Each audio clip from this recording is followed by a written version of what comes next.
Good morning, welcome back to my channel GS world group Sandesh. आज हम लोग current का सेशन करेंगे और करंट में अंतर्राष्ट्रीय, राष्ट्रीय और बिहार का करंट अफेयर्स है। हाल ही में किस देश ने अपने देश में मार्शल लॉ और आपातकाल लागू कर दिया है? तो यूक्रेन के राष्ट्रपति ने रसिया के हमलों के पश्चात अपने देश में आपातकाल लागू कर दिया है। और रशियन आर्मी ने यूक्रेन के कई शहरों कीव, खार्किव और मारियोपोल जैसे शहरों पर मिसाइल अटैक और हवाई हमले किए हैं। और हाल ही में रूस ने डोनेस्क और लुहांस्क, जिसको संयुक्त रूप से डोनबास कहा जाता है, डोनबास क्षेत्र को स्वतंत्र राष्ट्र घोषित कर दिया है। और अनेक पश्चिमी देशों ने रसिया पर प्रतिबंध आरोपित किए हैं और यूक्रेन में इमरजेंसी और मार्शल लॉ लागू कर दिया गया है। और यूक्रेन के राष्ट्रपति कौन हैं? Vladimir Zelensky. और रूस के राष्ट्रपति कौन हैं? व्लादिमीर पुतिन हैं। साख निर्धारण एजेंसी इंडिया रेटिंग्स ने 2021-22 में जीडीपी वृद्धि दर कितने प्रतिशत रहने का अनुमान जताया है? तो 8.6%। और हाल ही में किस राज्य ने मरीन एलिट फोर्स का गठन किया है? तो तमिलनाडु। और तमिलनाडु राज्य की स्थापना कब हुई थी? 26 जनवरी 1950 को। और तमिलनाडु के किन किन वस्तुओं को अब तक जीआई टैग दिया गया है? तो डिंडीगुल ताले को दिया गया है, त्रिभुवन सिल्क साड़ी को जीआई टैग दिया गया है और कादांगी साड़ी को जीआई टैग दिया गया है। और पंचम पलानी प्रसाद को भी जीआई टैग दिया गया है। यहाँ के प्रमुख नृत्य कौन है? भरतनाट्यम है। यहाँ पे कौन कौन से अभयारण्य हैं? तो मन्नार अभयारण्य है, इंदिरा गांधी जिसको टॉप स्लिप कहा जाता है, अन्नामलई अभयारण्य, मधुमलई अभयारण्य और सतमंगलम टाइगर रिजर्व जिसको TX2 अवार्ड दिया गया है। यहाँ पर विधानसभा की सीटें कितनी है? 234। लोकसभा की सीटें कितनी हैं? 39। राज्यसभा की सीटें कितनी हैं? 18 है। और यहाँ बहने वाली प्रमुख नदियाँ कौन कौन सी हैं? तो कावेरी है, बेल्लार है और अमरावती है। और यहाँ के प्रमुख मंदिर कौन कौन से हैं? बृहदेश्वर मंदिर है, मीनाक्षी मंदिर है, महाबलीपुरम और नटराज मंदिर है। और हाल ही में डुगोंग अभयारण्य कहाँ बनाया जा रहा है? डुगोंग अभयारण्य बनाया जा रहा है तमिलनाडु में। और तमिलनाडु की राजधानी कहाँ है? तमिलनाडु की राजधानी है चेन्नई। और भारत में समुद्र तल की ऊंचाई कहाँ से मापी जाती है? तो चेन्नई से मापी जाती है। भारत में जीआई टैग का मुख्यालय कहाँ है? जीआई टैग का मुख्यालय चेन्नई में है। जीआई टैग का मुख्यालय कहाँ है? चेन्नई। और एनिमल वेलफेयर बोर्ड का मुख्यालय कहाँ है? एनिमल वेलफेयर बोर्ड का मुख्यालय चेन्नई में है। एनिमल वेलफेयर बोर्ड का मुख्यालय कहाँ है? चेन्नई में है। अभी तमिलनाडु के मुख्यमंत्री कौन है? अभी तमिलनाडु के मुख्यमंत्री हैं MK स्टालिन। और राज्यपाल कौन है? राज्यपाल यहाँ के है RN रवि हैं। और तमिलनाडु का एक महत्वपूर्ण बीच कौन है जो काफी प्रसिद्ध है? ये है मरीना बीच।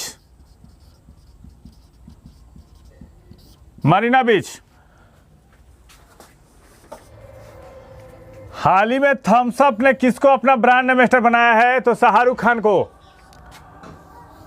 अभी नवीनतम जिन कंपनियों के ब्रांड एम्बेसडर बने हैं उसके बारे में एक बार चर्चा करते हैं। तो बेटी बचाओ बेटी पढ़ाओ का ब्रांड एम्बेसडर कौन बने हैं? तनिष कोटिया और रिधिका कोटिया। पिछले सेशन में हमने पढ़ाया था, ये शतरंज खिलाड़ी हैं।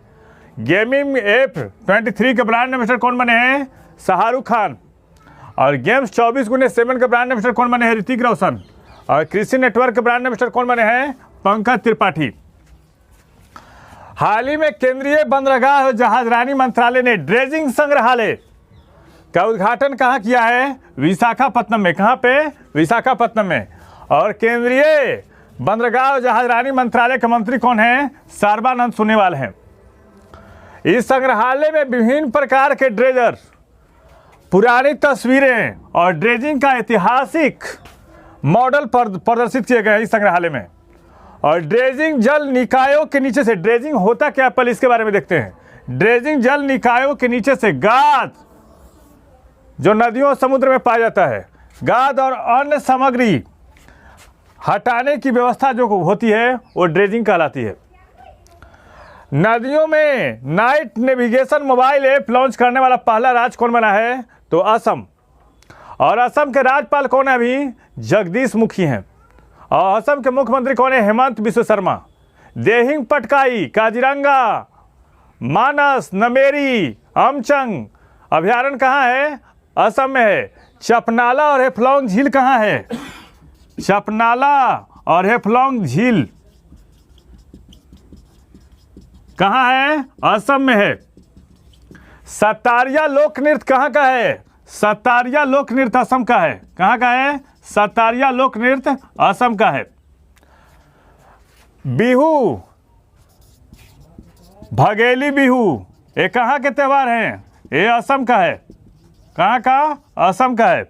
असम में विधानसभा की सीटें कितनी हैं? 126। विधानसभा राज्यसभा सीटें कितनी हैं? 7। और लोकसभा सीटें कितनी हैं? 14। और हाल ही में प्रोजेक्ट आरोहण किस राज्य ने शुरू किया है? असम ने। और अरुणोदय योजना किस राज्य ने शुरू किया है? तो असम ने। और धनवंतरी योजना भी असम सरकार ने शुरू किया है। और शिशु सेवा योजना भी असम राज्य ने ही शुरू किया है। मिशन गुणोत्सव की शुरुआत किसने किया है? असम ने। काजी नेमू, बोको सोल चावल, तेजपुर लीची और काजी नेमू को जीआई टैग किस राज्य ने दिया है? तो असम सरकार ने दिया है। भारत सरकार के नेशनल अकाउंट डाटा के सर्वे के अनुसार बिहार की विकास दर कोरोना काल में कितना प्रतिशत बढ़ा है? 2.5%। बिहार के अर्थव्यवस्था में उछाल को यह उपलब्धि उस दौर में हासिल की है जब देश के अधिकतर राज्यों में गिरावट दिखी है। और बिहार अपनी अर्थव्यवस्था को बढ़त दिलाने वाले राज्यों में गोवा, सिक्किम, त्रिपुरा और तमिलनाडु जैसे राज्यों में शुमार हो गया है। मतलब इन राज्यों में जो कोरोना काल में वृद्धि दर अच्छी रही है। मैक्सिको ओपन में किस टेनिस खिलाड़ी को खेल भावना के विपरीत आचरण दिखाने पर आयोजकों ने टूर्नामेंट से बाहर कर दिया है? Alexander Zverev. और दुनिया के तीसरे नंबर के टेनिस खिलाड़ी हैं। और ऑस्ट्रेलियाई ओपन में भी इन्होंने अपने रैकेट को तोड़ दिया था। और किस देश के रहने वाले हैं? जर्मनी के रहने वाले हैं। हाल ही में नासा की स्थापना कब हुई थी? नासा की स्थापना हुई थी 1958 में। ने इंटरनेशनल स्पेस स्टेशन को कब तक डीकमीशन करने की घोषणा की है? मतलब इसको समाप्त कर देगा 2021 तक। और इंटरनेशनल स्पेस स्टेशन 1998 में रूस, जापान, कनाडा, यूरोप के संयुक्त प्रयत्नों से बनाई गई थी। और यह लो अर्थ ऑर्बिट से संचालित होता है। किससे होता है? और इसको कुछ दिन के पश्चात इसको समुद्र में गिरा दिया जाएगा। पीएम आर्थिक सलाहकार परिषद का पूर्णकालिक सदस्य किसको नियुक्त किया गया है? तो संजीव सन्याल को। आप लोग बताइए अभी नई नियुक्तियां कौन बनी हुई हैं? तभी एनसीसी के महानिदेशक कौन बने हैं? गुरबीर पाल सिंह। नौसेना चीफ कौन बने हैं? आर हरि कुमार। सीआईएसएफ के चीफ कौन बने हैं? सिलवर्धन सिंह। सीआईएसएफ के चीफ कौन बने हैं? सिलवर्धन सिंह। और जेएनयू की पहली महिला कुलपति कौन बनी है? धूलिपदी पंडित। जेएनयू की पहली महिला कुलपति कौन बनी है? धूलिपदी पंडित। और एशिया इंफ्रास्ट्रक्चर बैंक में उप गवर्नर के पद पर कौन नियुक्त किए हैं? तो उर्जित पटेल। अभी थल सेना अध्यक्ष कौन है? अभी थल सेना अध्यक्ष हैं मनोज मुकुंद नरवाने। कौन है? मनोज मुकुंद नरवाने हैं। और उप सेना अध्यक्ष कौन है? मनोज पांडे।